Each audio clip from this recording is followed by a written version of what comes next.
आज मला माझ्या एका मैत्रिणीच्या घरी जायचं होतं, म्हणून मी देवचं होमवर्क करून घेतला आणि मी देवला होमवर्क करायला बसवलं की कधी पण इशूला पण त्याच्यासोबत बसवते, कारण तिला आतापासून सवय लागावी म्हणून. मग त्या दोघांना छान दूध वगैरे दिलं आणि मग छान आवरून वगैरे आम्ही गेलो तिच्या घरी. तिने चहा वगैरे केला, मग चहा घेतला वगैरे, गप्पा गोष्टी झाल्या. मग खूपच पाऊस यायला लागला अचानक. मग आम्हाला वेळ होणार होता. मग देवचे पप्पा घरी आले होते, म्हणून मी त्यांना फोन करून सांगितलं की आम्हाला वेळ होईल. मग त्यांनी आमच्यासाठी वरण भात बनवून ठेवला होता. मग आम्हाला 8 वाजलेला, खूपच वेळ पाऊस चालला. मग त्याच्यानंतर आल्यानंतर आम्ही जेवण वगैरे केलं आणि मग मस्त मी किचन वगैरे आवरून घेतलं. मी रात्रीच किचन आवरते.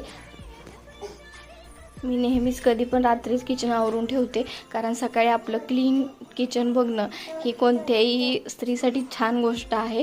मग मी लग्न झाल्या अगोदर वाटायचं की भांडे वगैरे सकाळी घासूया होता, पण आता राहू देऊया. पण यांच्या आईना ते कधीच आवडत नव्हतं, त्यामुळे मला त्यांच्यामुळे सवय लागलेली आहे की रात्रीच भांडी वगैरे घासून ठेवायची.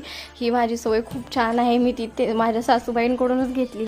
मग तुमच्यासोबत कधी असं झालं आहे की का तुम्हाला आईचं ताट भेटलं आहे?